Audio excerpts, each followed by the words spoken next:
जब तक ये पाने की चाह, पहुँचने की चाह, कुछ बन जाने की चाह, कुछ सिद्ध कर देने की चाह आपके प्राणों में भरी है, आप दुधारी तलवार का काम कर रहे हैं। एक तरफ आप कुछ क्रिएट करना चाहते हैं, दूसरी तरफ जो क्रिएट करना चाहते हैं उसकी संभावना को समाप्त कर देते हैं। इसीलिए कई बार आपने देखा होगा, मैं कहता हूँ कि नाम जप, पूजा पाठ, मूर्ति की पूजा लोगों के जीवन का बंधन बन गई है। आध्यात्मिक विकास की दिशा में सबसे बड़ा गतिरोध, सबसे बड़ी बाधा बन गई है। स्वागत है गुरुजी आपका फिर से हमारे पॉडकास्ट पे। And thank you Akshita, thank you so much. Guruji, मैं आपसे फिर से वही क्वेश्चन करूंगी, आपको फिर परेशान करूंगी कि इतना सब कुछ होने के बाद भी, इतना सब हम प्रयत्न करते हैं, उसके बाद भी जो हमारा इनर ट्रांसफॉर्मेशन नहीं होता, तो इसका आखिर गुरुदेव रीज़न क्या है? जब मैं आपकी बुक पढ़ रही थी, तो जब मैं 4th महामंत्रा पे आई, तो वहाँ पर कृष्ण कहते हैं कि कृष्ण साकार उपासना और निराकार उपासना की बात करते हैं, लेकिन आप हमेशा ध्यान की बात करते हैं कि ध्यान ही सब कुछ है और बहुत ट्रांसफॉर्मेशनल है। तो गुरुदेव, अगर ध्यान ही सब कुछ है, फिर साकार उपासना और निराकार उपासना की दो अलग अलग बातें क्यों हैं? और इसमें से कौन सी ऐसी मार्ग है जो हमें सीधा सक्सेस की ओर ले जाए? अक्षिता जी, आपकी बातें बड़ी स्पष्ट हैं, लेकिन 2-3 बुनियादी बातें इसमें शामिल हैं। पहली बात, आपने कहा कि हम साधना के नाम पर, अध्यात्म के नाम पर जाने जा क्या क्या करते हैं, लेकिन ट्रांसफॉर्मेशन हमारी ज़िंदगी में नहीं होता है। इस संबंध में जो सबसे महत्वपूर्ण बात है, मैंने देखा कि लोग तरह तरह की साधनाएं भी करते हैं, ध्यान भी करते हैं और भी कुछ करते हैं, जो उनकी समझ में आता है, जो उन्हें बता दिया जाता है वो भी करते हैं। इसके बावजूद कुछ कंक्रीट उनके हाथ में लगता हुआ नहीं प्रतीत होता है। और वही आपका प्रश्न भी है। वास्तव में आध्यात्मिक तल पर साधना में उपलब्धि का अर्थ क्या होता है? साधना में उपलब्धि का अर्थ होता है कि आपके भीतर आंतरिक शांति आए, आपके भीतर प्रेम की तरंग पैदा हो, आप अपने जीवन में भौतिक और आध्यात्मिक दृष्टि से सफलता की ऊंचाइयों पर पहुँचे। लेकिन मिलता आपको क्या है? वही तनाव, वही उदासी, वही भागदौड़ और वही थकान और वही निराशा जो साधना शुरू करने के पहले थी, वही साधना करने के बाद भी चलती रहती है। एग्जैक्टली। तो आखिर बड़ा स्वाभाविक है तुम्हारा प्रश्न, और बहुत स्वाभाविक है लोगों का निराश होना। इस बिंदु पर मैं सबसे महत्वपूर्ण बात आपसे कहना चाहता हूँ कि आध्यात्मिक साधना का एक बड़ा महत्वपूर्ण सीक्रेट है, बड़ा महत्वपूर्ण रहस्य है। हमारे आध्यात्मिक साधना की सफलता में, हमारे इनर ट्रांसफॉर्मेशन में सबसे बड़ी बाधा है कि हम करते तो सब कुछ रहते हैं, लेकिन वो सब करने के पीछे कहीं न कहीं भीतर कुछ पाने की, कुछ हो जाने की, कुछ सिद्ध कर देने की भावना छिपी रहती है। ये इतनी बलवती डिजायर होती है जिसके कारण जब आप कुछ पाने, कुछ होने, कुछ बनने, कुछ सिद्ध करने और कहीं पहुंच जाने की दिशा में लगे होते हैं, तो आप अंततः यही पाते हैं कि आपको कुछ मिल नहीं रहा है। क्योंकि जब भीतर आप पाने की चाह में उलझे रहते हैं, तो करते तो आंतरिक साधना है, लेकिन आंतरिक संघर्ष पैदा हो जाता है, इनर कॉन्फ्लिक्ट पैदा हो जाती है, इनर टेंशन थी, आप भीतर से टूटे हुए रहते हैं। तो जब तक ये पाने की चाह, पहुंचने की चाह, कुछ बन जाने की चाह, कुछ सिद्ध कर देने की चाह आपके प्राणों में भरी है, आप दुधारी तलवार का काम कर रहे हैं। एक तरफ आप कुछ क्रिएट करना चाहते हैं, दूसरी तरफ जो क्रिएट करना चाहते हैं उसकी संभावना को समाप्त कर देते हैं। जब साधना करते हैं तो पूरा लक्ष्य साधना ही होना चाहिए।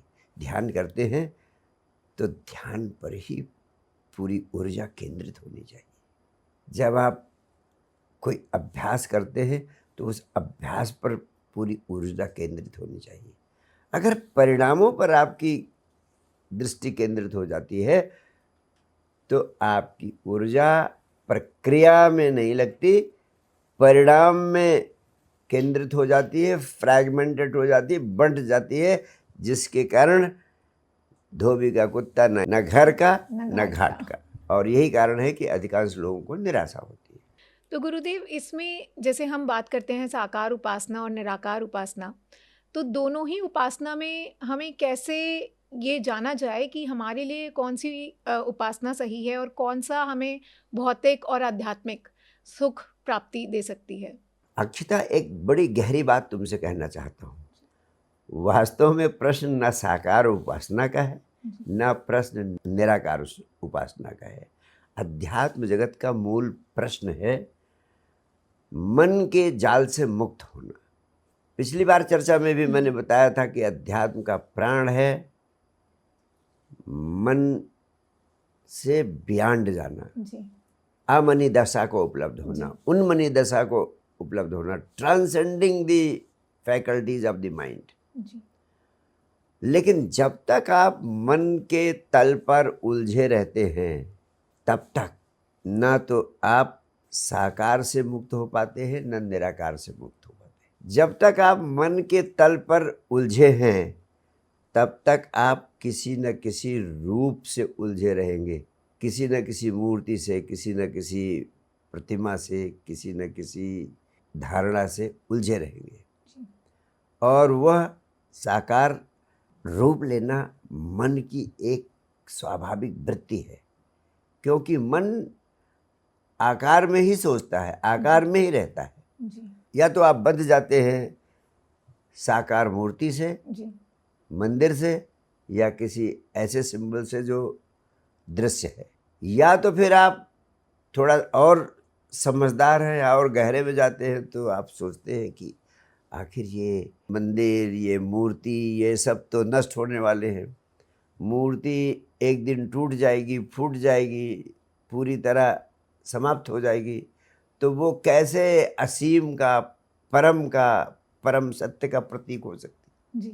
जिनके प्राणों में ये भाव पैदा हो जाते हैं वो सोचते हैं कि परमात्मा साकार में नहीं है, ये तो नासमझी है।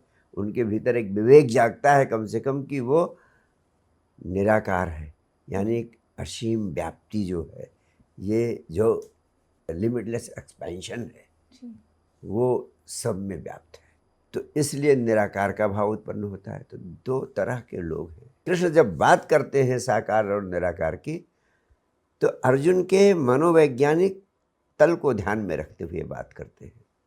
अगर कोई व्यक्ति भावनाओं के जगत में उलझा है, अगर कोई व्यक्ति अपने प्रेम संबंधों में, मोह में आसक्त है, तो उससे सीधे बात करना कि परमात्मा निराकार है, ब्रह्म है, उसको सीधे छत पे ढकेल देना है। उसको एक सीढ़ी की ज़रूरत है कि धीरे धीरे वो प्रेम, आसक्ति, मोह को भक्ति के माध्यम से, प्रेम के माध्यम से समझे और उस प्रेम को, भक्ति को सीढ़ी बना के फिर उससे पार जाए। इसीलिए भगवान कृष्ण पूरी गीता में कहते हैं कि मर्म को जाने बिना किसी भी कर्म कांड को करते रहना एक यांत्रिक कृत्य में उलझ जाना है जो आपको कहीं नहीं पहुंचाता है, वो व्यर्थ है। इसीलिए कई बार आपने देखा होगा, मैं कहता हूँ कि नाम जप, पूजा पाठ, मूर्ति की पूजा लोगों के जीवन का बंधन बन गई है। आध्यात्मिक विकास की दिशा में सबसे बड़ा गतिरोध, सबसे बड़ी बाधा बन गई। क्यों कहता हूँ? क्योंकि नाम जप के पीछे एक मंशा थी कि नाम जप का प्रयोग करते करते तुम जपने की सीमा से पार जा सको।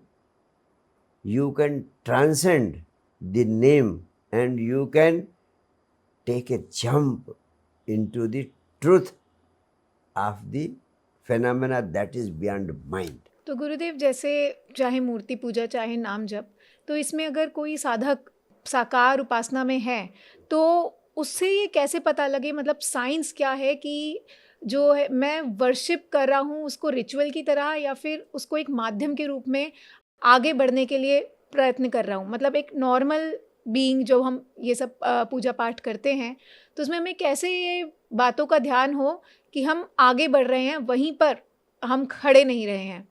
यस, इसकी बहुत बड़ी कसौटी है। जैसे आप अगर मूर्ति पूजा कर रही हैं तो मूर्ति पूजा तो एक प्रतीक है। किस चीज़ का प्रतीक है?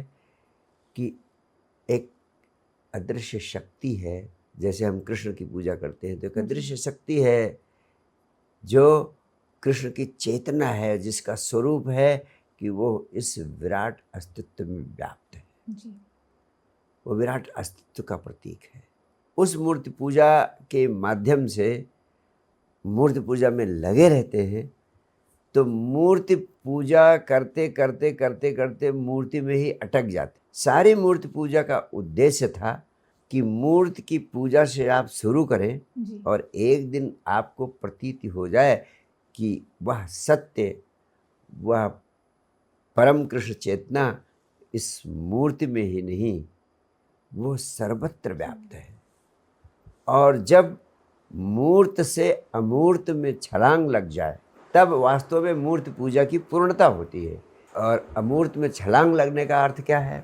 मूर्त में छलांग लगने का अर्थ है कि अब आपको पता चल गया कि जितना परमात्मा इस मूर्ति में है उतना ही परमात्मा उस मिट्टी में भी है जो इस मूर्ति के नीचे, इस मेरी पैर के नीचे की धरती में है।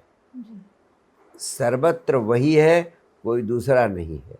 ये मूर्ति पूजा करते करते ये प्रतीति आपको एक दिन होना अनिवार्य है। और अगर ये प्रतीति आपकी नहीं होती तो आपकी मूर्त से अमूर्त में छलांग नहीं लगती, जो सर्वत्र व्याप्त है, ना कि वस्तुओं में बल्कि इस परम शून्य में भी, परम ब्रह्मांड में भी, परम अस्तित्व में भी जो है वो चेतना ही है। इसीलिए हमने एक बड़ा अद्भुत विज्ञान पैदा किया था कि हम मूर्ति पूजा करते थे, मूर्ति में प्राण प्रतिष्ठा करते थे। और वो मूर्ति सिर्फ पत्थर की मूर्ति नहीं होती थी, वो हमारे प्राणों से प्राण प्रतिष्ठा के बाद धड़कने लगती थी, जीवंत हो जाती थी। और जब हम उसमें अपने प्राणों को धड़का लेते थे उस समय हमारी पूजा पूरी हो जाती थी। और तब जब पूजा पूरी हो जाती थी उस मूर्ति को हम ले जाकर विसर्जित कर देते थे। कभी गंगा में, कभी समंदर में, कभी सरोवर में। तो इतनी लाखों लाखों की मूर्तियाँ हम बनाते हैं, माँ दुर्गा की, भगवान गणेश की, और फिर 9 दिन, 11 दिन, 21 दिन उसकी पूजा करते हैं। उसके बाद में उसे विसर्जित करते थे, ले जाकर डुबो दे। पहली कौम है जिसके भीतर इतना साहस हुआ कि वो परमात्मा की प्रतिमा को विसर्जित करने का साहस पैदा कर सका अपने लिए। गुरुदेव, तो जैसे आपने हमें बताया, इतनी ब्यूटीफुल साइंस समझाई एक्चुअली मूर्ति पूजा के पीछे का जो उद्देश्य था वो क्या था।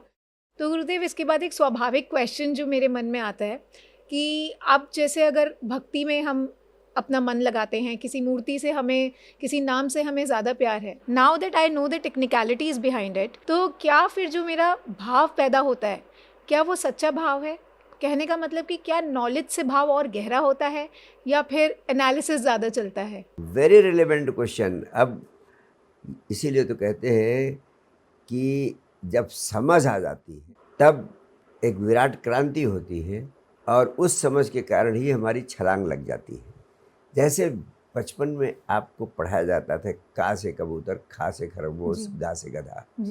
खा से खरगोश, गा से गधा बहुत अर्थपूर्ण होता था और उसके सहारे आप समझते थे कि ये कबूतर कोई एंटिटी है, कोई जीवंत चीज़ है। लेकिन करते करते करते करते एक दिन आपको एहसास हो जाता है कि का कबूतर से कोई मतलब नहीं है और वो का से कबूतर की बात बिल्कुल छूट जाती है। जब मूर्ति पूजा करते करते आपको पता चल जाता है कि परमात्मा तो सर्वत्र है, तो मूर्ति छूट जाती है, मूर्ति अर्थहीन हो जाती है, वो चली हुई कारतूस हो जाती है। और इसीलिए हमने इतनी वैज्ञानिक परंपरा करी कि हम उस मूर्ति को विसर्जित कर देते हैं। अब तो सारा ब्रह्मांड ही हमारे लिए परमात्मा हो गया है। अब वो परमात्मा जो हमने मूर्ति में सीमित कर रखा था, अब वो सर्वत्र व्याप्त हो गया है। तो अब उस मूर्ति के प्रति आसक्ति होने का कोई अर्थ ही नहीं है। जब समझ बढ़ती है तो जो अर्थहीन है वो स्वतः छूटता चला जाता है। जैसे का से कबूतर खा से खरगोश, जब आप high school, inter, BA, MA में जाते हैं तो बिल्कुल छूट जाता है। जी। तो लेकिन यहाँ धर्म और अध्यात्म के जगत में सबसे बड़ा दुर्भाग्य यही हुआ है कि हम वो का से कबूतर, खा से खरगोश, गा से गधे को जीवन भर पकड़े रहते हैं, क्योंकि उसके बियॉन्ड, उसके पार जाने का विज्ञान हमने नहीं सीखा है। हमें मूर्ति पूजा के भी पार जाना होगा, तभी साकार साधना सिद्ध हो सकती है। हमें निराकार के भी पार जाना होगा, तभी निराकार साधना सिद्ध हो सकती है। निराकार साधना है क्या? निराकार में हम क्या करते हैं, हम थोड़ा और समझदारी की बात करते हैं। हम कहते हैं मूर्ति तो नश्वर है और एक दिन टूटेगी फूटेगी, उसमें परम सत्य कैसे हो सकता है? वो कैसे कृष्ण का प्रतीक बन सकता है? सहज है, स्वाभाविक है। यानी बच्चा थोड़ा प्रौढ़ है, वो एक्सेप्ट नहीं कर पाता है कि प्रतिमा में भगवान है। तो वो कहता है कि तो फिर भगवान है कहाँ? वो तो सर्वत्र है, निराकार है। लेकिन जब वो निराकार की धारणा करता है तब भी उसके चित्त में होता है उसका निराकार है क्या? अब वो एक कल्पना करता है कि कहता है निराकार मूर्ति में साकार तो है नहीं, वो किसी प्रकाश के रूप में है, कि वो शून्य के रूप में है, वो विराट आकाश में है। तो ऐसा व्यक्ति कल्पना के द्वारा एक प्रतिभा बना लेता है। किस चीज़ की? एक बौद्धिक कल्पना निराकार की भी बना लेता है। तो जिन्होंने जाना उन्होंने कहा कि निराकार का उपासक भी साकार की पूजा ही कर रहा है, लेकिन वो जो साकार की प्रतिमा उसकी है वो किसी मंदिर में नहीं है, उसके आंतरिक जगत में है, आंतरिक हृदय में है। और वो कल्पना करता है सूर्य की, प्रकाश की, आकाश की, और वो भी उसी में बंधा हुआ है। तब तक वो बंधा हुआ है जब तक कि इन रूपों में वो निराकार उपासना करता है। तो निराकार उपासना की पूर्णता कब होती है? जब वह इस प्रकाश को या शून्य को या आकाश को या उसके निराकार होने की धारणा को, कल्पना के कारण जो विचार पैदा होते हैं, उन विचारों को जब वो साक्षी भाव से देखता है कि वो आ रहे हैं, जा रहे हैं, शून्य का भाव, प्रकाश का भाव, और जब उनके प्रति साक्षी हो जाता है तो साक्षी भाव को साधते साधते एक दिन वो विसर्जित हो जाते हैं और उनके बियॉन्ड चला जाता है। जैसे निराकार उपासना में साक्षी भाव के साधने से सारे विचार और कल्पनाएं समाप्त हो जाती हैं और छलांग लग जाती है किसमें? साक्षी में। आप सिर्फ साक्षी चैतन्य होते हो, कुछ बचता नहीं। ये सब प्रतिमाएं जो विचार ने, कल्पना ने क्रिएट की थी, वह भी समाप्त हो जाती हैं। वैसे ही साकार उपासना में क्या होता? छलांग लगती है। कैसे छलांग लगती है? साकार उपासना का आधार यही है कि आपने अपने इष्ट को उस प्रतिमा के माध्यम से प्रेम किया है और गहन प्रेम किया है। और प्रेमी की सबसे बड़ी परिभाषा क्या होती है? कृष्ण कहते हैं प्रेमी वही है जो अपने प्रेम पात्र को सर्वाधिक महत्वपूर्ण मान लेता है। प्रेम में आपने देखा होगा जिससे आपको असली प्रेम हो जाता है वो ज़्यादा महत्वपूर्ण हो जाता है। आपको अपनी चिंता कम रहती है, वही 24 घंटे दिमाग में घूमता है। आप जब प्रेमी में सारी चेतना केंद्रित हो जाए कि तुम्हें तुम्हारी सुध ही न रहे, कृष्ण ही कृष्ण में चेतना लगी रहे, जैसे मीरा की चेतना सिर्फ कृष्ण में ही लग गई थी, अपनी सारी सुध भूल गई। राधा 24 घंटे कृष्ण में ही डूबी रहती थी, राधा स्वयं मिट गई। तो जब प्रेमी अपने प्रेम पात्र को इतना महत्वपूर्ण बनाता चला जाता है, उसका संबंध इतना गहरा होता चला जाता है, तो स्वयं को भूल जाता है, स्वयं मिट जाता है। और जब प्रेम करने वाला मिट जाता है तो बचता कौन है? प्रेमी, क्योंकि सारी चेतना प्रेमी पे चली गई। लेकिन एक बड़ी अद्भुत बात कहता हूँ, सारी चेतना प्रेमी पे चली गई, अब प्रेम करने वाली तो रही ही नहीं, वो तो मिट ही गई। जैसे राधा मिट गई, मीरा मिट गई। गौर से देखें, जब एक मिट जाता है तो जिसको प्रेम किया था वो बचेगा कैसे? वो भी मिट जाएगा। जब हम ही नहीं रहे तो हमारे लिए जिसको हमने प्रेम किया वो कहाँ रहा? वो तो तब तक ही है जब तक मैं हूँ। Right, very logical. जब तक मैं हूँ तब तक प्रेमी है, और जब मैं न रहा तो प्रेमी भी मिट गया। प्रेम करने वाला और प्रेमी दोनों मिट जाते हैं तो क्या प्रकट होता है? अद्वैत। यानी जो बचता है वही है साक्षी चेतना। जी तो साकार उपासक भी जी अगर अपनी साधना को पूर्णता तक पहुंचाता है तो अंततः अद्वैत में साक्षी चेतना की शुद्ध चैतन्य को उपलब्ध होता है।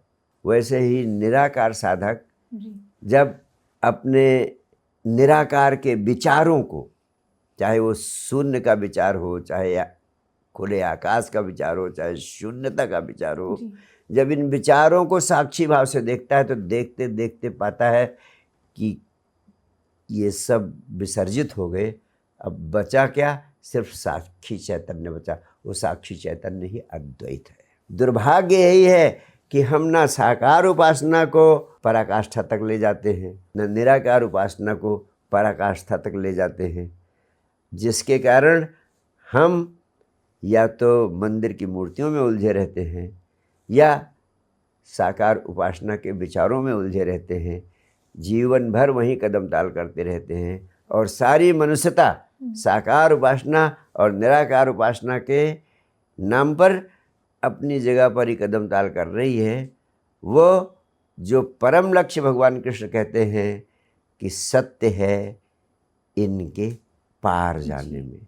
When you transcend the Murthy, only then you take a grand leap into the Advait, into the Sakshi. And when you transcend your thoughts of Nirakar, you experience the state of witnessing consciousness. तो गुरुदेव, जितना मैं समझ पाई हूँ कि निराकार में विचार हमारे बाधा है, बाधा है, और शायद साकार में इमोशंस, मूर्तियाँ, ऑब्जेक्ट, जी, आकार, जी, आकार किसी भी रूप में हो, चाहे मंत्रमाला के रूप में हो, चाहे पूजा पाठ के रूप में हो, चाहे रिचुअल्स के रूप में हो, चाहे मूर्तियों के रूप में हो, वो बाधा है।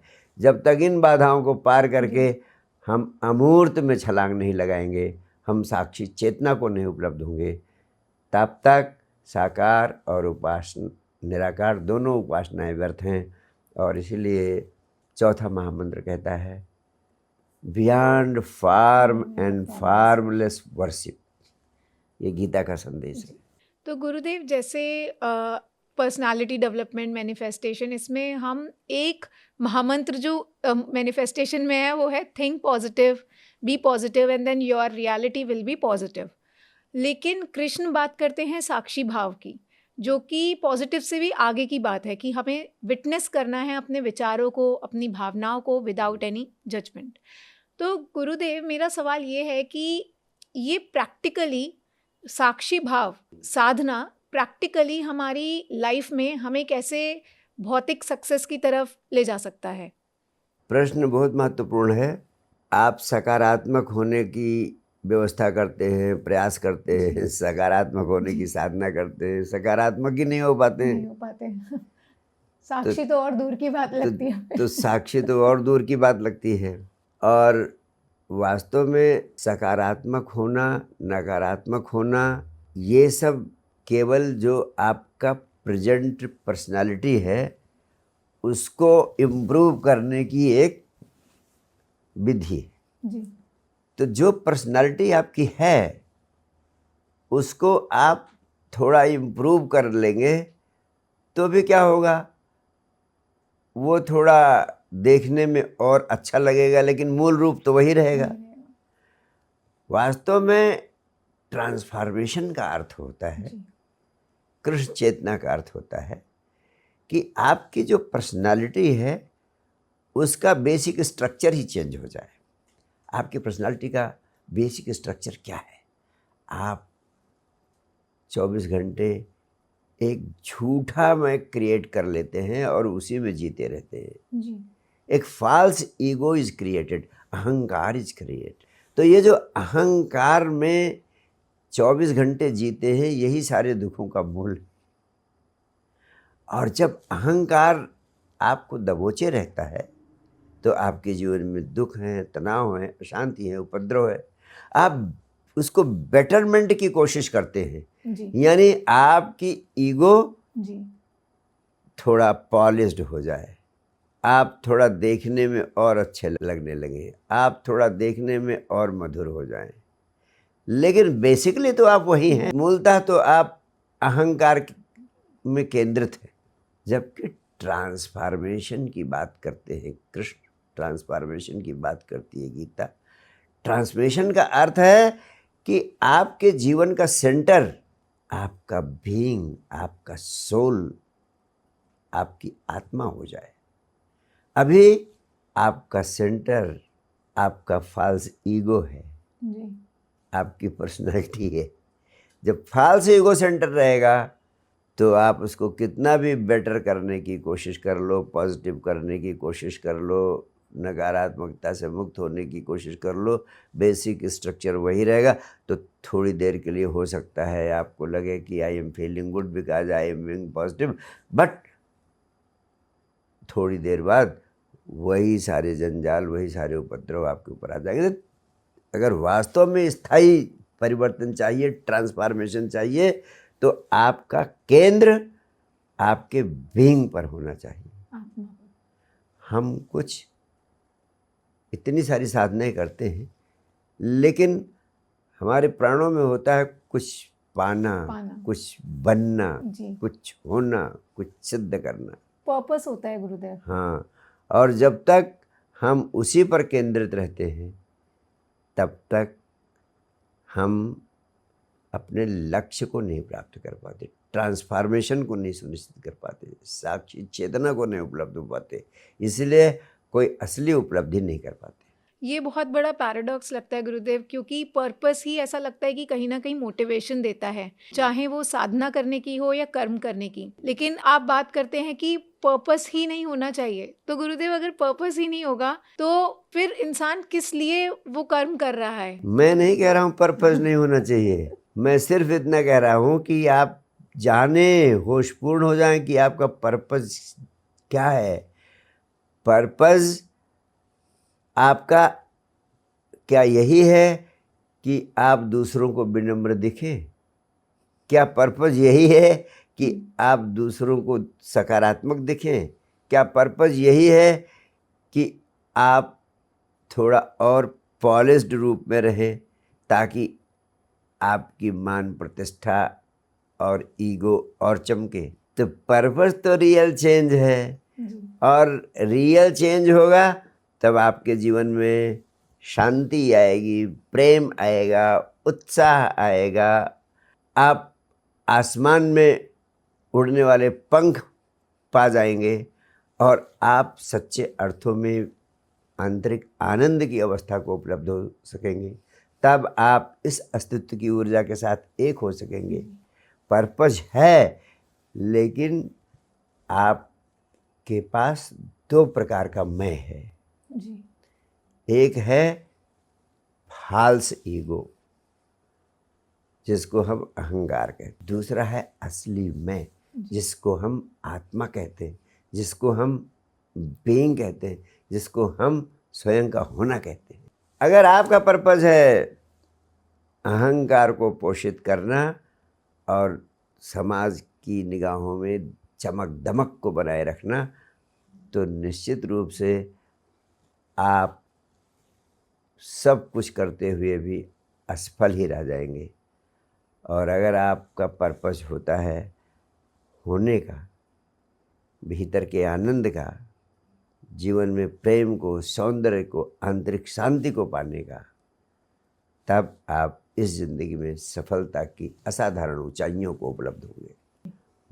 गुरुदेव, जैसे हम ध्यान करते हैं, पूजा पाठ करते हैं, तो उस समय तो मन बहुत शांत हो जाता है। लेकिन फिर जैसे जैसे डे प्रोग्रेस होता है, अलग अलग इमोशंस आते हैं, कभी ज़्यादा गुस्सा, कभी बेचैनी, कभी खुशी।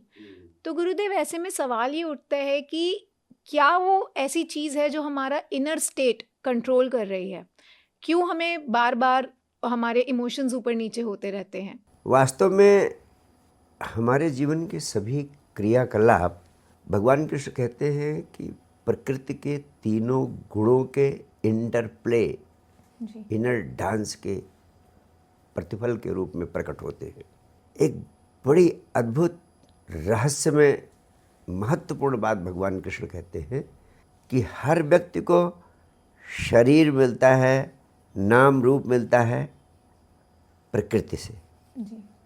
लेकिन इस शरीर में, मन में, नाम रूप में जो चेतना का, आत्मा का बीज है, वो कृष्ण कहते हैं वो ईश्वरीय शक्ति स्वयं प्रतिस्थापित करती है। यानी वो कहते हैं कि चेतना का बीज स्थापित करने वाला मैं हूँ, और प्रकृति ये शरीर और मन, रूप और नाम आपको उपलब्ध कराती है। तो जब ये चेतना आपके शरीर में आ जाती है, तब शरीर पूरी तरह से सक्रिय हो जाता है। और मज़े की बात कहते हैं कि ये जो चेतना इस शरीर में स्थापित होती है, ये चेतना कुछ करती नहीं है। ये न करता है, न जो कर्म होते हैं उनके फलों का भोगता है। ये सिर्फ उपस्थिति मात्र है। It's a मियर presence. तो अब जो जिंदगी में सत्व, रजस, तमस तीनों गुणों का खेल होता है, उसके कारण आपके जीवन में तरह तरह के परिणाम पैदा होते हैं। सफलता, असफलता उन तीन गुणों के कारण पैदा होती है। यह एक कॉस्मिक ब्रह्मांडीय नियम है। उसके तहत सफलता आती है, असफलता आती है, सुख आता है, दुख आता है, शांति आती है। जी। और उसको पैदा करने में ना तो आपकी आत्मा का, चेतना का कोई रोल है, और ना ही ईश्वर का कोई रोल है। ईश्वर स्वयं को भी कहते हैं मैं न करता हूँ न भोगता हूँ। अब आप सोच सकते हैं कि जब चेतना करती नहीं है तो ये बॉडी, माइंड, ये सब सक्रिय कैसे होते हैं, कार्य कैसे करते हैं? तो केवल उसकी उपस्थिति से कार्य होते हैं। जैसे आपने देखा होगा कि हाइड्रोजन ऑक्सीजन के मिश्रण से पानी बन जाता है। जी। लेकिन हाइड्रोजन ऑक्सीजन का मिश्रण करते समय इलेक्ट्रिसिटी का होना बहुत ज़रूरी है। अगर इलेक्ट्रिसिटी ना हो तो हाइड्रोजन ऑक्सीजन कितना भी मिले, पानी नहीं बन सकता है। जी। वो इलेक्ट्रिसिटी करती कुछ नहीं है, अनटच्ड है, सिर्फ उसकी प्रेजेंस से काम होता है। वैसे ही आत्मा की प्रेजेंस से, चेतना की प्रेजेंस से बॉडी, माइंड सत्व, रजस, तमस गुणों के माध्यम से कार्य संपादित करते हैं। गुरुदेव, सत्व, रजस, तमस हमने जैसे फूड में, आयुर्वेदा में, इसमें तो बहुत सुना है, लेकिन ये ऐसा लगता है मेंटल बॉडी के लिए, हमारे इमोशंस के लिए भी सत्व, रजस, तमस उतने ही एप्लीकेबल हैं शायद। वास्तव में सत्व, रजस, तमस तीन प्रकार के विशेष गुण हैं। जी। जैसे तमस है, यह पावर ऑफ इनर्शिया है, जिसको हम कहते हैं कि आलस्य है, जी। जड़ता है, डेल्यूजन है, मिथ्या आभास है। तो यह एक जड़ता को, स्थिरता को पैदा करने वाली शक्ति है, आलस्य का प्रतीक है। ऐसे ही रजस है, वो पावर ऑफ स्पीड है, इससे गतिशीलता आती है। आपके अंदर महत्वाकांक्षा है, इच्छा है, पैशन है, एक रेस्टलेस एक्टिविटी है, 24 घंटा कर्म करने की प्रवृत्ति है, गतिशीलता है, ये रजस का गुण है।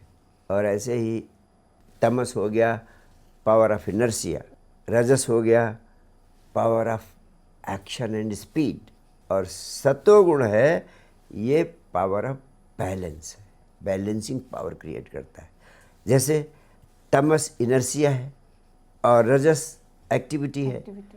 अब जैसे आप उठ के चलना शुरू किया, अब ये महत्वपूर्ण है, चलने के लिए रजस गुण आवश्यक है, लेकिन अगर यही गुण रहे तो आप चलना शुरू करेंगे तो चलते ही रहेंगे, रुक सकते ही नहीं है। जी। तो बड़ी क्यास पड़ जाएगी, चल ही पड़े, चलते ही जा रहे हैं। तो पावर ऑफ इनर्शिया है, वो रोकती है, विश्राम देती है, ठहराव लाती है। और अगर ये दोनों अनलिमिटेड मूवमेंट में हो जाए, तो उनको बैलेंस करने के लिए सतोगुण है। तो ये तीनों गुण आपस में सहयोगी हैं, आपके लिए भी सहयोगी हैं, सबकी आवश्यकता होती है, लेकिन अधिकता में ये अभिशाप बन जाते हैं। इनका संतुलन रहने पर ये स्वस्थ होते हैं। और भगवान कृष्ण कहते हैं कि ये तीनों गुण आपको 24 घंटे की ज़िंदगी में नचाते रहते हैं, घुमाते रहते हैं, उलझाए रखते हैं, और आप इन्हीं गुणों के कारण इस ज़िंदगी के सारे कष्ट झेलते हैं। तो ज़िंदगी के सारे तनाव, दुख, चिंता, अवसाद इन तीनों गुणों के आंतरिक नृत्य के कारण उपलब्ध होते हैं आपको। तो अगर ज़िंदगी में आपको आत्म साक्षात्कार को, आत्मा को उपलब्ध होना है, परमात्मा को अनुभव करना है, तो इन गुणों के बियॉन्ड जाना होगा, इन गुणों के परे जाना होगा। तो पूरी गीता में भगवान कृष्ण इन तीनों गुणों से परे जाने का विज्ञान उपलब्ध कराते हैं, जो आत्म साक्षात्कार का विज्ञान है, जो इतना अद्भुत है कि दुनिया में किसी भी धर्म ग्रंथ में इतना गहरा ज्ञान नहीं उपलब्ध कराया गया कि तीन गुणों से पार जाकर आप गुणातीत अवस्था में, यानी अपनी आत्मा में प्रवेश कर। जब आप इन तीन गुणों के बियॉन्ड चले जाते हैं, तीन गुणों को के प्रति साक्षी हो जाते हैं, तो उस साक्षी भाव की अवस्था में आप आत्मा में प्रवेश कर जाते हैं। गुरुदेव, सुनने में तो सत्व रजस तमस ऐसा है कि बहुत लंबी हमें दौड़ करनी है। अगर कोई तमस है तो पहले उसको सत्व और उसके बाद फिर गुणों के पार जाना है, या अगर किसी व्यक्ति में तमस ज़्यादा है तो वो वहाँ से भी शुरुआत कर सकता है? हर व्यक्ति, कोई सतो गुण प्रधान है, कोई रजोगुण प्रधान है, कोई तमोगुण प्रधान है। जो व्यक्ति जहाँ है वहीं से छलांग लगा सकता है। जी। जैसे एक व्यक्ति तमोगुण प्रधान है, वो आलस्य में जीता है, जी। विश्राम पूर्ण रहता है, काम नहीं करना चाहता है, और डेल्यूजन को, अंधकार को, पीड़ा को, उस जड़ता की अशांति को झेलता है। लेकिन वो वहीं से उसके पार जा सकता है। अपना जो विशेष गुण है आलस्य का, उस अपने आलस्य गुण को आइडेंटिफाई करे, जान ले कि मैं आलसी हूँ, तो उस आलस्य के प्रति ही वो साक्षी भाव को साधे। जब आलस्य के प्रति साक्षी भाव को साधेगा तो आलस्य से डिस्टेंस होना शुरू हो जाएगी। वो स्वयं से अलग होकर स्वयं को देख सकेगा। साक्षी का अर्थ है स्वयं से दूर खड़े होकर स्वयं को देखना। तो जब स्वयं से खड़े होकर स्वयं को देखेगा, चेतना तो निष्कलंक है, शुद्धतम है। शुद्धतम चेतना जब अलग खड़े होकर इस शरीर की निष्क्रियता को, आलस्य को देखेगी, तो उसके चेतना और शरीर के बीच में डिस्टेंस पैदा होगी। धीरे धीरे धीरे धीरे साक्षी चैतन्य गहराएगा, मजबूत होगा, सशक्त होगा, और आलस्य से छलांग लग जाएगी। आपने सुना होगा लाओ त्से का नाम। जी। बहुत आलसी था। कहते हैं वो 70 साल की गर्भ में रहने के बाद पैदा हुआ। तो वो इस प्रतीक है, ये संदेश है कि आलसी से आलसी व्यक्ति भी अगर जो अपना विशेष नकारात्मक गुण है उसके प्रति साक्षी हो जाए तो छलांग लगाकर उससे पार खड़ा हो जा सकता है। उससे पार खड़ा हुआ, उसे बुद्धत्व उपलब्ध हुआ। ऐसे राजसिक गुण है, वो अत्यंत सक्रियता का, कर्म करने का, दौड़ते रहने का, ओवर एक्टिविटी का गुण है। अगर उसको साध ले, उस ओवर एक्टिव गुण के प्रति साक्षी भाव को साध ले, तो ऐसा व्यक्ति ये 24 घंटे के कर्मों के जाल में उलझे रहने से मुक्त होकर अपने साक्षी चेतना में छलांग लगा सकता है, और उसका जीवन, उसका कर्म जो है वह सेवा बन सकता है, वो करुणा बन सकता है। कहते हैं जीसस इसी प्रकार के अतिशय गतिशील, अतिशय सक्रिय व्यक्ति थे, और उन्होंने अपने सेवा के गुण के माध्यम से करुणापूर्ण हो गए, सेवा में लग गए, और वो इस गुण से बाहर छलांग लगाकर बुद्धत्व को उपलब्ध हो गए। इसी प्रकार भगवान बुद्ध को कहते हैं कि परम सात्विक थे। जी। सत्वगुण प्रधान थे। तो सत्वगुण होना भी कोई ऐसी उपलब्धि नहीं है कि आपको आत्म साक्षात्कार करा देती है। सत्वगुणी होते हुए भी आप अपने आत्मा में प्रतिष्ठित नहीं होते हैं। बस इतना ही होते हैं कि आप जहाँ हैं वहाँ आपको एक हैप्पीनेस फील होती है, शांति फील होती है, सुख फील होता है। आपको लगता है कि मैं जानता हूँ, ज्ञानी हूँ, और आप बहुत आराम से रहते हैं। यही उसका नकारात्मक प्रभाव है कि सत्वगुणु आदमी एक प्रकार के सुख और शांति की अवस्था में हो जाता है। वो सोचता है कि अब यहाँ सब कुछ है, मैं तो पहुँच गया हूँ, और एक सूक्ष्म अहंकार पैदा होता है सब कुछ जाने का, कहीं पहुँच जाने का, और सुखी और शांत होने का। ऐसी अवस्था में भी वो बंधन में ही रहता है तब तक जब तक कि वो सत्वगुण से पार न चला जाए। सत्वगुण से पार जाने के लिए भगवान बुद्ध जैसे व्यक्ति सत्वगुणी व्यक्ति थे। इसमें कोई ये बहुत नाजुक अवस्था है। इसमें आसक्ति हो जाती है सुख और शांति में जीने की, तो छोड़ना नहीं चाहता, इसमें बाहर ही नहीं कहता मैं तो मस्त आनंदित हूँ। तो ऐसे व्यक्ति को कठोर तपस्या नहीं चलती है, कठोर साधना नहीं चलती है। इसमें चलती है सिर्फ साक्षी भाव से अपने शरीर को, अपने विचारों को, अपने भावों को साक्षी भाव से देखते रहना। साक्षी भाव से देखते देखते छलांग लग जाती है। कुछ करने से नहीं, सात्विक व्यक्ति सिर्फ साक्षी भाव से शरीर, विचार और भाव को देखते रहने से सत्वगुण से बाहर छलांग लगा लेता। जैसे भगवान बुद्ध की छलांग लग गई।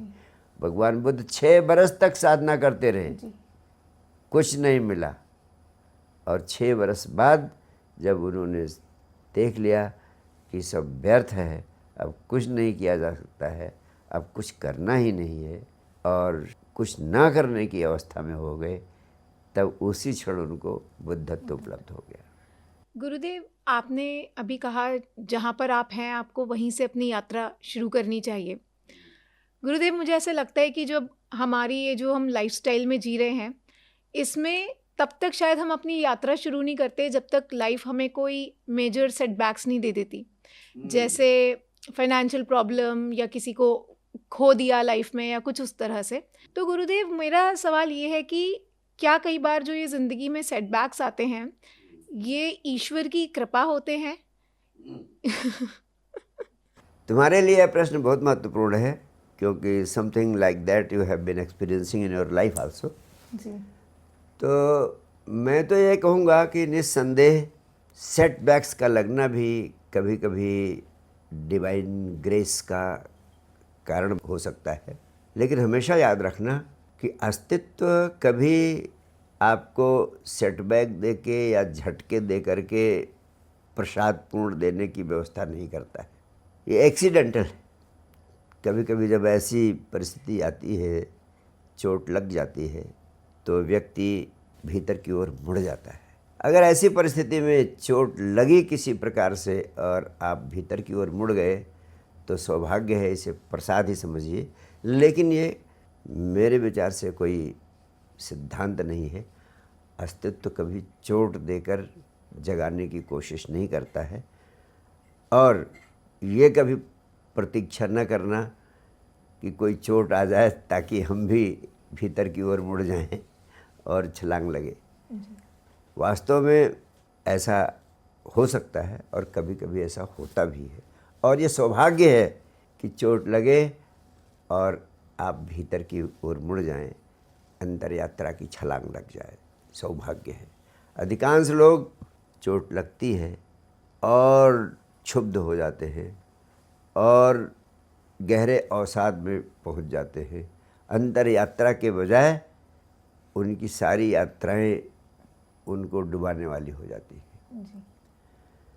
मूल प्रश्न यही है कि अंतर यात्रा के लिए ज़रूरी है कि आप थोड़ा होशपूर्ण हों, आप थोड़ा ध्यान के माध्यम से, थोड़ा साक्षी भाव के माध्यम से भीतर की यात्रा की ओर उत्सुक हों।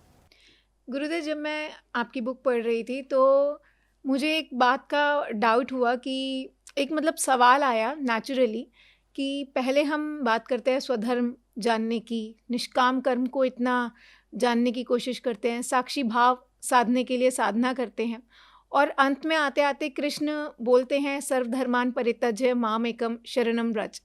तो गुरुदेव, एक लिमिटेड माइंड होने के नाते ये सवाल आता है कि फिर इतनी साधना करने का क्या उद्देश्य था, एंड में बात शरणागति तक अगर आती है तो। आपका प्रश्न बिल्कुल बहुत महत्वपूर्ण है कि अगर इतना कर्म का योग, ज्ञान का योग, भक्ति का योग साधो, उसके बाद सर्वधर्मान परित्यज्य माम एकम शरणम व्रज, यानी समर्पण ही कर दो, अब सब कुछ करने की ज़रूरत नहीं है, तो सीधे समर्पण से ही क्यों ना शुरू कर दिया जाए। लेकिन यही सबसे गहरी बात आपसे कहना चाहता हूँ, समर्पण कोई ऐसी चीज़ नहीं है जिसे की जा सकती है। समर्पण तुम तय कर लो कि अब मैं समर्पण कर दूंगा, तो समर्पण नहीं हो जाए, क्योंकि समर्पण करने वाली क्रिया है ही नहीं। समर्पण तो वास्तव में गहरी समझ का परिणाम होता है। समर्पण कोई टेक्निक नहीं है, इसकी कोई विधि नहीं है, क्योंकि विधि तो उसकी होती है जो कर्म करना जाए। किसी क्रिया की विधि हो सकती है, जैसे आप ध्यान करें तो ध्यान की विधि होगी, पूजा करें पूजा की विधि होगी, व्रत उपवास करें तो उसकी विधि होगी। लेकिन समर्पण कोई करने की चीज़ है ही नहीं, क्रिया है ही नहीं, ये तो एक आंतरिक समझ की अवस्था है, घटित हो जाती है। कब घटित होती है? जब तुम्हारे भीतर एक गहरी समझ आ जाए। वो गहरी समझ कैसे आती है? गहरी समझ आती है धीरे धीरे धीरे धीरे आपके भीतर कुछ अनुभव होते हैं। धीरे धीरे आपको लगता है कि मेरे करने से तो कुछ हो ही नहीं रहा है। धीरे धीरे आपको अनुभव होता है कि ये भी हो गया जीवन में, ये भी हो गया जीवन में, मैंने बड़ी कोशिश करी फिर भी नहीं हुआ, और बहुतों ने भी बड़ी कोशिश करी लेकिन वो हो गया जो नहीं चाहा। तो आपको लगने लगता है कि वास्तव में चीज़ें मेरे करने से नहीं हो रही हैं, ये अस्तित्व स्वतः कर रहा है। जब ये एहसास इतना गहरा हो जाता है कि करने वाला तो सब अस्तित्व है, मेरी अवस्था सिर्फ देखने वाले की है, मैं जो करना चाहता हूँ वो तो करता हूँ, इसके बाद भी वो नहीं होता जो मैं चाहता हूँ। मैंने कभी ज़िंदगी में दुख पाने की कोशिश नहीं की। कोई भी व्यक्ति कोशिश नहीं करता है ज़िंदगी में दुख पाने की, लेकिन दुख आ जाते हैं। ऐसे तमाम सारी चीज़ें हैं जो हो रही हैं ज़िंदगी में, जिस पे हमारा कोई नियंत्रण नहीं है, अस्तित्व कर रहा है। धीरे धीरे धीरे धीरे समझ गहराती है कि मैं तो बांस की पोली पोंगरी हूँ, जो सुर निकल रहा, जो संगीत निकल रहा, वो उसी का है। ये पहले दिन प्रारंभ में हो जाए ये संभव नहीं। इसीलिए जब सब समझाने के बाद इस गहरे अनुभव से गुजरे अर्जुन कि कर्म योग भी संभव नहीं है, ज्ञान योग भी संभव नहीं मेरे से, भक्ति योग भी संभव नहीं है। कृष्ण ने कहा जब तुम्हारे भीतर से कुछ भी संभव नहीं है तो तुम अब, जब वो इस परिपक्वता पर पहुंच गए कि मेरे करने से संभव नहीं है, और तब जब भगवान कृष्ण ने कहा सर्वधर्मान परित्यज्य माम एकम शरणम व्रज, तब उनके भीतर आ गया बात अब बिल्कुल सही है, अब मैं छोड़ देता हूँ अपने को। तो जब सब कुछ छोड़ देने का भाव भीतर से पैदा हो जाए, जो बड़ी गहरी समझ से ही पैदा होता है, और वो बड़े गहरे तमाम सारे अनुभवों के बाद संभव होता है, तो जब ये भाव आ जाए तब आपकी कर्तापन पे पकड़ ढीली होती है कि मैं करता नहीं हूँ। तब आपका अहंकार गलता है। तो जब अहंकार गलता है, कर्तापन होने का भाव विसर्जित होता है, उस अवस्था में समर्पण स्वाभाविक रूप से सहज रूप से घटित होता है। इसलिए यात्रा सामान्यतः समर्पण से प्रारंभ नहीं की जा सकती है। लेकिन अगर प्रारंभ से ही समर्पण का भाव पैदा हो जाए तो भी प्रारंभ में ही परिणाम उपलब्ध हो सकता है, लेकिन कठिन है, लगभग असंभव है। वो तो एक परिपक्वता की अवस्था होती है जो कुछ गहन अनुभवों के बाद ही प्रकट होती है, इसलिए बाद में ही उसकी संभावना की जा सकती है। गुरुदेव, आज हमने बहुत सी बातें जानी। हमने शुरुआत करी साकार उपासना से, निराकार उपासना से। फिर एक ऐसी बात पता लगी जो शायद मुझे लगता है बहुत से लोगों को नहीं पता है कि त्रिगुण हैं ये जो हमारी लाइफ किसी वे में कंट्रोल कर रहे हैं। और उसके बाद गुरुदेव हमने समर्पण की बात करी। तो फिर भी मैं वहीं पर आऊँगी दोबारा कि असली ट्रांसफॉर्मेशन क्यों नहीं होता। उसका कहीं ना कहीं गुरुदेव ये रीज़न हो सकता है कि शायद अभी तक समर्पण नहीं हुआ, समर्पण ही मिसिंग पीस है, इसीलिए शायद अभी भी असली ट्रांसफॉर्मेशन नहीं हो रहा। Very true Akshita. समर्पण का न होना तो सबसे प्रधान, सबसे मूल कारण है ही। जी। और जैसा तुमने कहा कि हम हर तरह तरह की साधनाएं करते हैं, ध्यान करते हैं, प्रयास करते हैं और कोशिश करते हैं कि हमारे प्रयास में निरंतरता भी रहे। इसके बावजूद भी जो हम मनचाहा लक्ष्य निर्धारित करते हैं, उस मनचाहे लक्ष्य को प्राप्त नहीं कर पाते हैं। वास्तव में आंतरिक जगत का एक महत्वपूर्ण आयाम है। वास्तव में इस साधना का सार यही है कि जब हम अपने शरीर के प्रति, अपने विचारों के प्रति, अपने भावों के प्रति साक्षी भाव को साधने का अभ्यास करते हैं तो हमें पूरी तरह इनके प्रति साक्षी की अवस्था में रहना चाहिए। लेकिन हम करते तो हैं प्रयास, करते तो हैं ध्यान, करते हैं तो हैं साक्षी की साधना, लेकिन कहीं न कहीं हमारे भीतर प्राणों में यही गूंजता रहता है सारी साधना करते समय कि मैं कहीं अपने लक्ष्य को प्राप्त कर पाऊंगा या नहीं कर पाऊंगा, कहीं मैं जो पाना चाहता हूँ वो मिलेगा या नहीं मिलेगा, कहीं मैं जो सिद्ध करके दिखाना चाहता हूँ सिद्ध कर पाऊंगा कि नहीं कर पाऊंगा। तो ये जो सारी ऊर्जा पाने में केंद्रित हो जाती है, सारी ऊर्जा सिद्ध करने में केंद्रित हो जाती है, सारी ऊर्जा केंद्रित हो जाती है कि हम पहुँचेंगे मंजिल पर या नहीं पहुँचेंगे। ऊर्जा कर्म करने में नहीं, साधना में नहीं, साधना के परिणाम में इतना केंद्रित हो जाती है जिसके कारण हम वास्तव में अपने लक्ष्य को प्राप्त नहीं कर पाते हैं, चाहे वो भौतिक लक्ष्य हो, चाहे वो सांसारिक लक्ष्य हो। तो गुरुदेव मतलब बाहर अगर आउटर वर्ल्ड में सक्सेस चाहिए तो उसके लिए शुरुआत तो इनर वर्ल्ड से ही करनी चाहिए। और लेकिन जो सोसाइटियल नोशन है वो ये है कि पहले बाहर सुख सुविधाएं ले लें और उसके बाद फिर अंदर की यात्रा करेंगे। तो आज आपने एक बहुत बड़ा हमारा जो भ्रम है ये तोड़ा है और ये बताया कि अंदर से यात्रा शुरू कर दो तो बाहर सारी आप सफलताओं के पहुंचाओ। Perfectly true. हमारे आंतरिक जगत में जब रूपांतरण होता है तो बाह्य जगत की सारी सफलताएं स्वतः आकर्षित होती हुई चली आती है।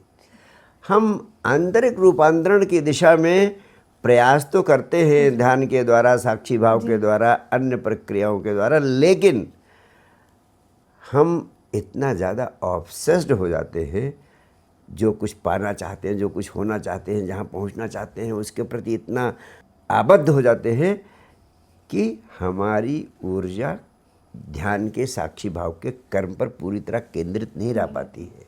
तो हमेशा ये जान लेना, बड़ी उपलब्धियाँ परिणाम केंद्रित होने से नहीं, कर्म केंद्रित होने से उपलब्ध होती है।